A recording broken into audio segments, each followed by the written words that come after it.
నమస్తే రమగారు. నమస్తే జీ. రమగారు, ఏదైనా ఒక పెద్ద స్టోరీ, పెద్ద కథ, రకరకాల మలుపులు, ట్విస్ట్లు, ఇంట్రెస్టింగ్లు చెప్తాం. కథా సరిసాగరంలో నుంచి చెప్తాం. పూర్వం గంగానదీ తీరంలో కనకతటం అనే ఒక రాజ్యం ఉండేది. దానికి కనకవర్షుడు అనే ఒక ప్రభు ఉండేవాడు.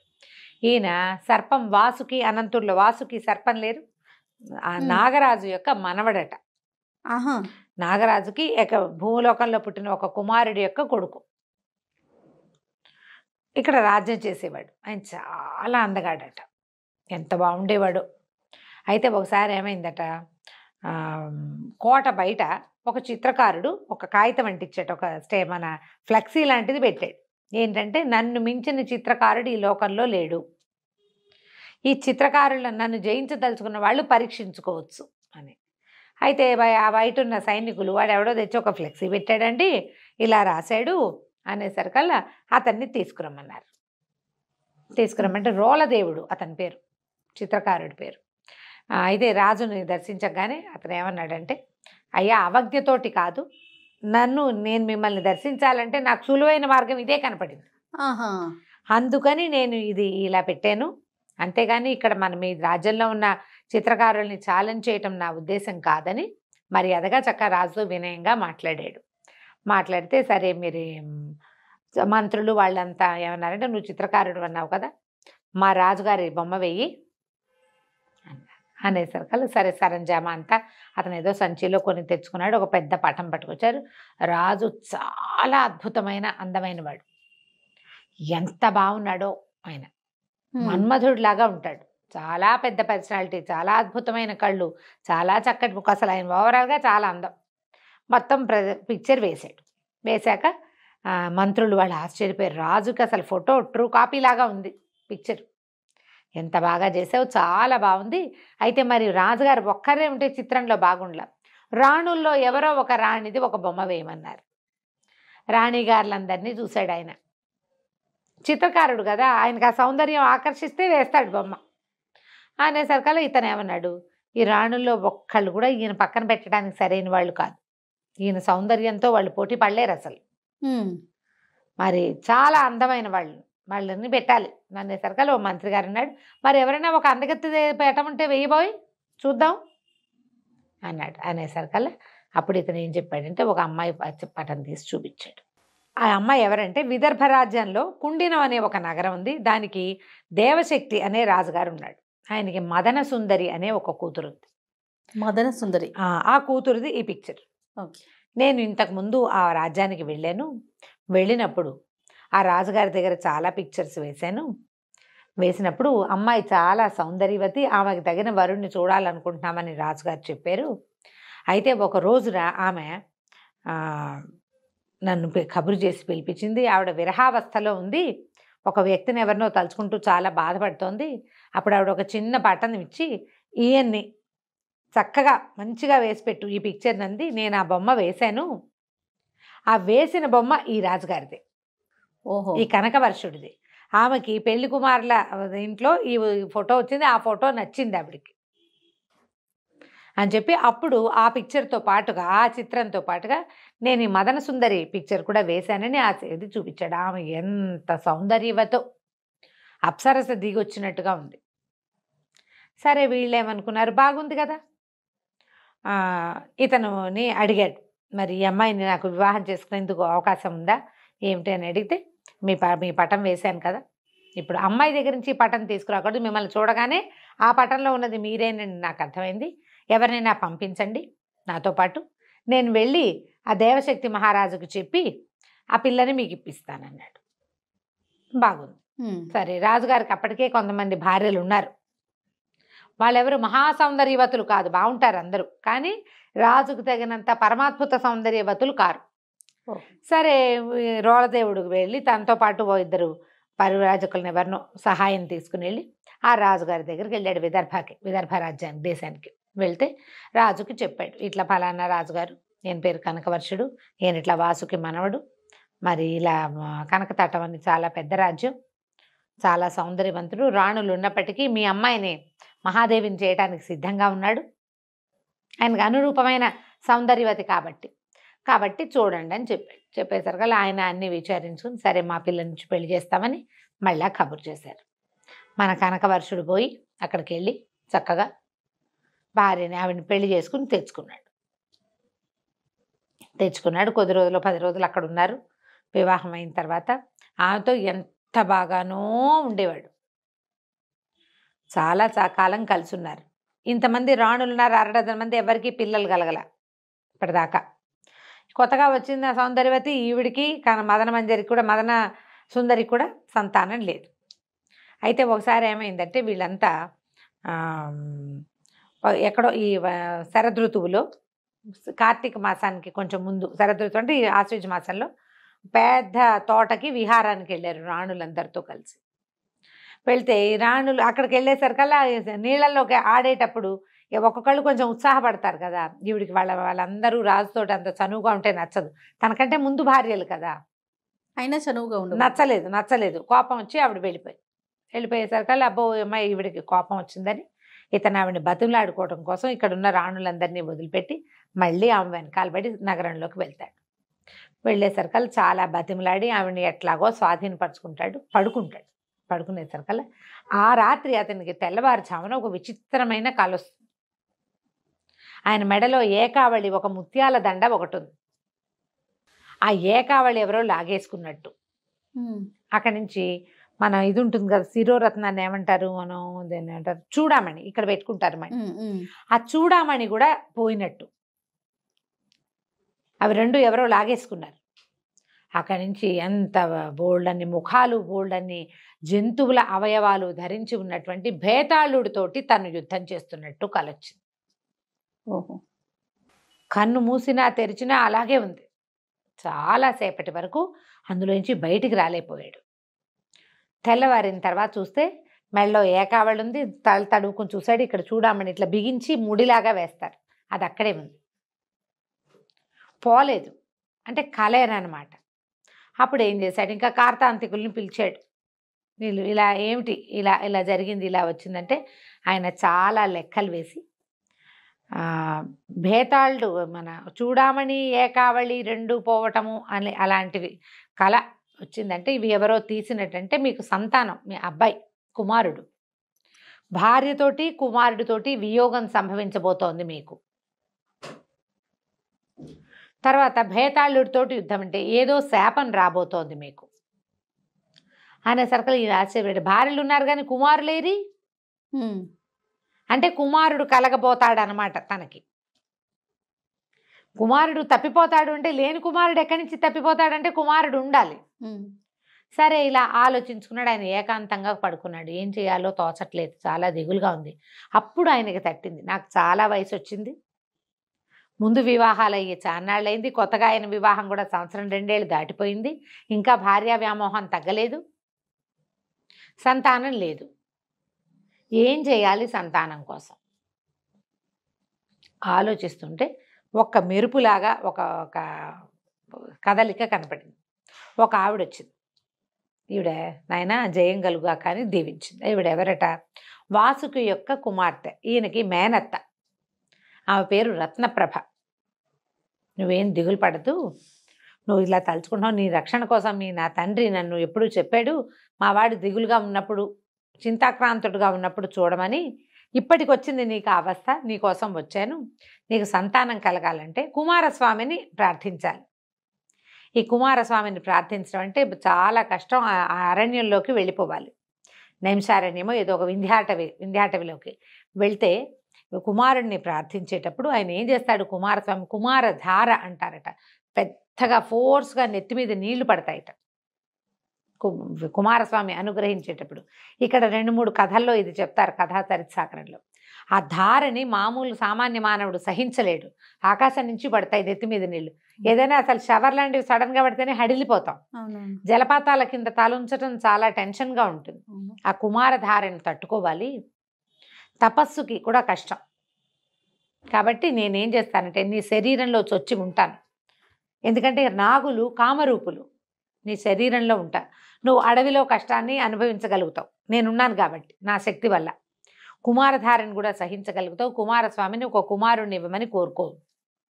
నీకు పుత్ర సంతానం కలుగుతుంది అని చెప్పేసరికి ఈయన వెంటనే సరే అనుకుని సంతానం కోసం తన తపస్సుకు వెళ్తున్నానని చెప్పి తన రాజ్యాన్ని భార్యలని అన్ని మంత్రులు కట్టుదిట్టం చేసి మంత్రుల చేతిలో పెట్టి కాలినడకన వింధ్యాటవికి బయలుదేరాడు. అటవీ మార్గంలో చాలా కష్టము, ఇబ్బంది సబ్బంది చాలా ఉన్నాయి. అయితే శరీరంలో చొచ్చి ఉన్నటువంటి ఆ నాగ శక్తి వల్ల ఆయనకి ఏమి ఇబ్బంది కలగల. అలాగే వెళ్ళిపోయాడు.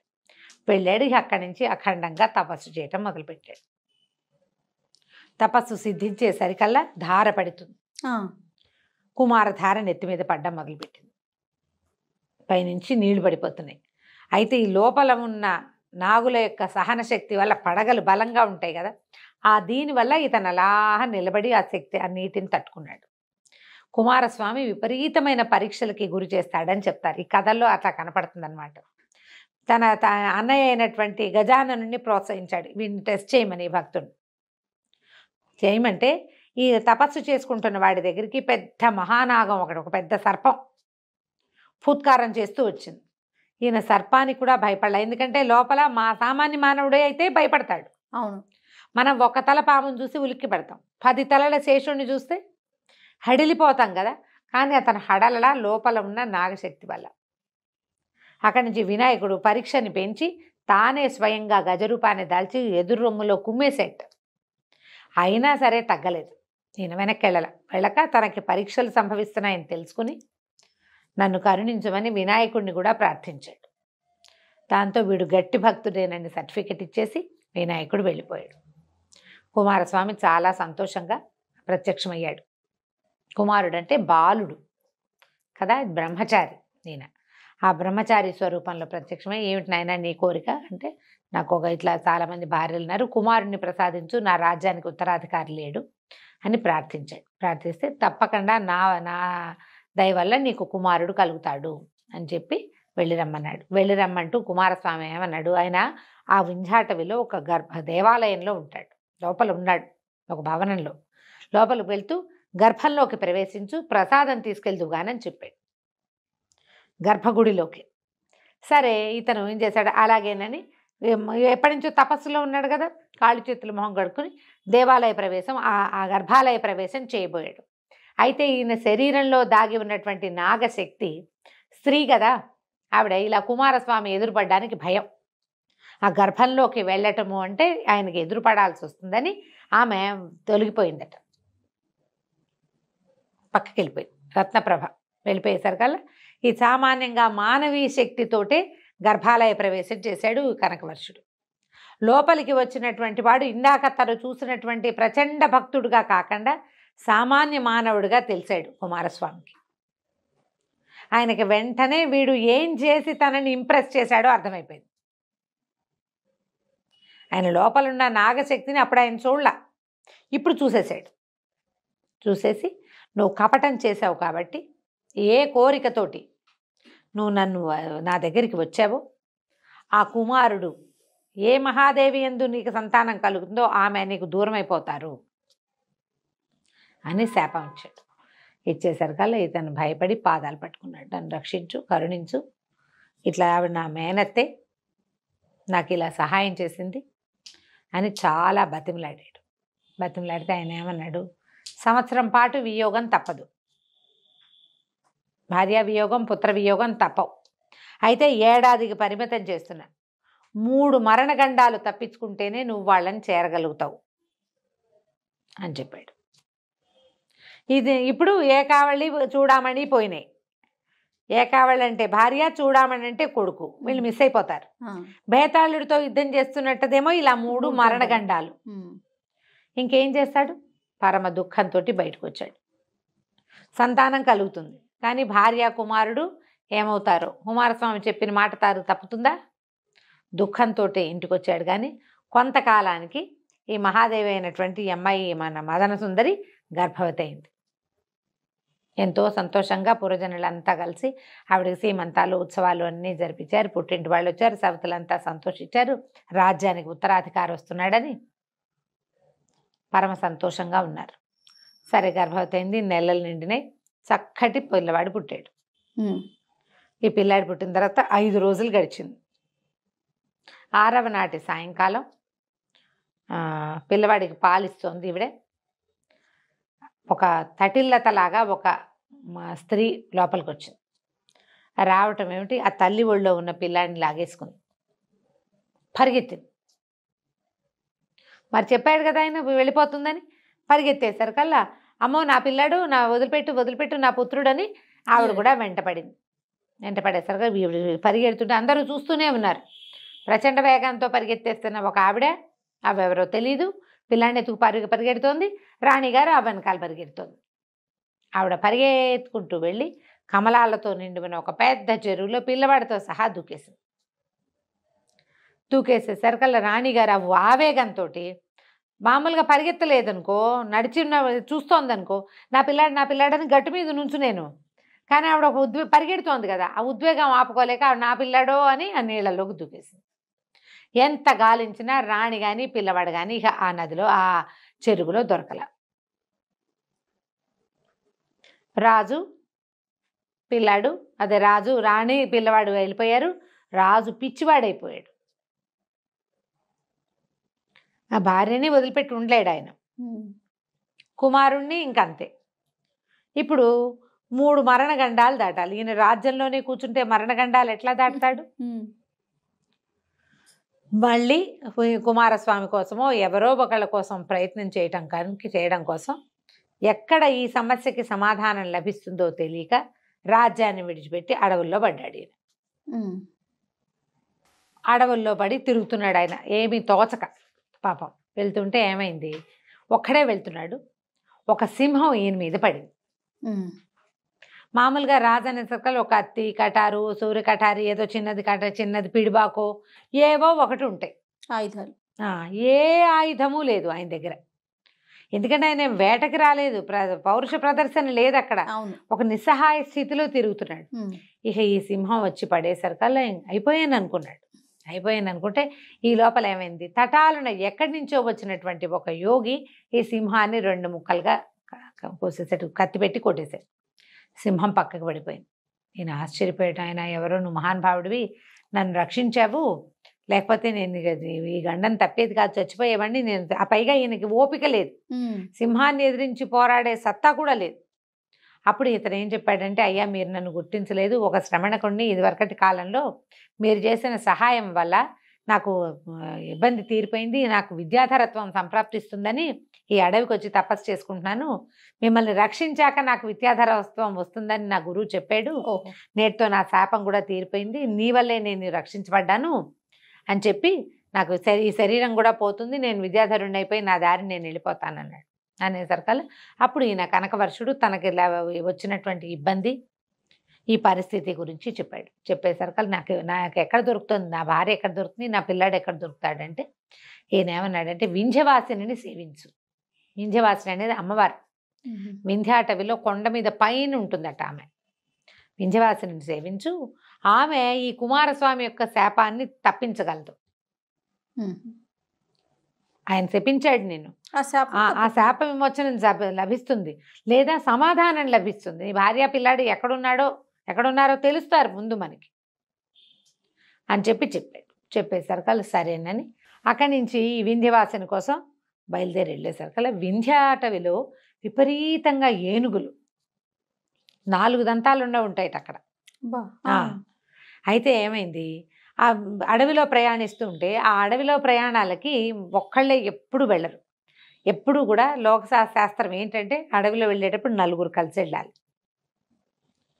ఒక్కళ్ళే వెళ్ళేటప్పటికి వీళ్ళకి దానిపైగా వాటిని ఎట్లా బీట్ చేయాలి, అడవిలో జంతువుల ప్రవర్తనలు అవి తెలియ. వేటకెళ్ళేటప్పుడు రాజులు కూడా ఏం చేసేవాళ్ళు, ప్రత్యేకంగా వేట కుక్కలు, వేటగాళ్ళు, అడవి ఆనుపాను తెలిసిన వాళ్ళు, ఇవి ఏనుగులు సంచరించే మార్గమా, పుల్లు సంచరించే ప్రదేశమా, ఎక్కడ లేళ్ళు ఉంటాయి, ఎక్కడ దుప్పులు ఉంటాయి, అది తెలిసి ఉంటారు.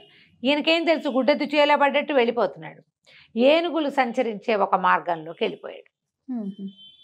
వెళ్ళిపోయేసరికల్లా ఒక ఆడ ఏనుగు వెనకాల పరిగెడుతున్నటువంటి ఒక మగ ఏనుగును ఢీకున్నాడు. కాస్తుంటే చంపేసేదే. ఆ 4 దంతాలకి చిక్కితే చాలా ప్రమాదం అయ్యేది. అది తన తొండంతో చుట్టి విసిరేసేసింది. ఈయన అదృష్టం బాగుండి కొమ్మలకు ఇరుక్కుని బతికేశాడు. రెండోసారి గండాన్ని తప్పించుకున్నాడు. అక్కడి నుంచి ఏమైంది, ఇంకా ముందుకు వెళ్తూ ఉండగా శబర వాళ్ళు, అది శబర జాతి వాళ్ళు ఇవన్నీ పట్టేసుకున్నారు. ఈ ఏనుగు తర్వాత తప్పించుకోగానే వాళ్ళకి దొరికేశాడు. వాళ్ళు వలలు వేసి పెడతారు, ఎవరైనా మానవులు దొరికితే అని పట్టుకుంటారు. పట్టుకున్న తర్వాత తీరా చూస్తే ఇది సర్వలక్షణ శోభితంగా ఉన్నాడు ఈయన చాలా అందగాడని చెప్పుకున్నాం కదా.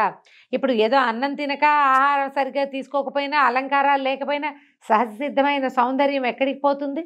వాళ్ళేమనుకున్నారు, ఇంత లక్షణంగా ఉన్నాడు, ఈయన్ని అమ్మవారికి బలిద్దాం అనుకున్నారు. బలి చేయాలి మరి, బలి ఇవ్వడానికి వేళ్ళు కాళ్ళు అన్నీ చూసారు, ఎక్కడా దెబ్బలు గాయాలు లేవు, అన్ని అవయవాలు సరిగ్గా ఉన్నాయి. శబరలు పట్టేసుకున్నారు. సవర శబర ఇలా రెండు పేర్లు వేరువేరుగా ఉంటాయి. ఇప్పుడు సవరలు అంటారు, శబర జాతి అదొక కోయ జాతి అనమాట. అక్కడి నుంచి ఈ శాంబరి మంత్రం అలాంటివి వింటూ ఉంటాం. అవును. ఈ శబర వాళ్ళు పట్టేశారు, పట్టి ఇతను పట్టుకుపోయారు, ఓ చోట కట్టేశారు. తర్వాత వాళ్ళు పూజకి అన్నిటికీ ఏర్పాట్లు చేసుకున్నారు. ఏర్పాట్లు చేసుకుని ఈయన్ని బలి ఇవ్వడానికి సిద్ధం చేశారు. బలిచ్చే సమయానికి మళ్ళీ ఒక తటిల్లతలాగా ఒక మెరుపు వచ్చి ఆవిడ రత్నప్రభ వచ్చింది. రత్నప్రభ రావటం ఏమిటి, వెంటనే ఈయన కట్లు ఊడిపోయినాయి. ఈయన వాసుకి యొక్క మనవడని తెలుసుకున్న శబర రాజు కూడా, అయ్యో మీరు మాకు చాలా సహాయం చేశారు ఎన్నోసార్లు నాయన. సర్పాలు నాగులు శబరలకి స్నేహంగా ఉంటారు. అడవుల్లో ఉండే చోట సర్పాలు వాటి దారిన పోతాయి. వీళ్ళ దగ్గర నాగ మంత్రాలు కూడా ఉంటాయి, నాగమణులు ఉంటాయి. నాగులే వీళ్ళకి స్వయంగా మణులు ఇచ్చినవి కూడా జరుగుతాయి.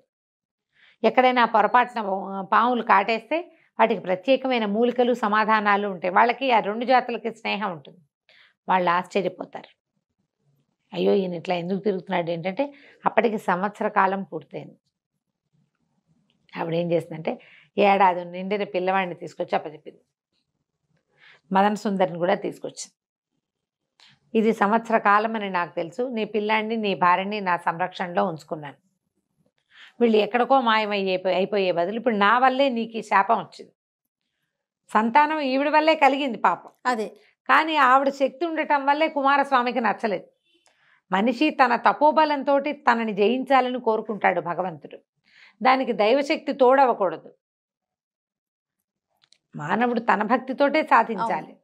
దాంతో మళ్ళీ భార్యని కుమారుణ్ణి ఈయనకు అప్పచెప్పింది. ఈయన వాళ్ళిద్దరిని తీసుకుని పరమ సంతోషంతో మళ్ళీ తన ఊరికి చేరుకున్నాడు.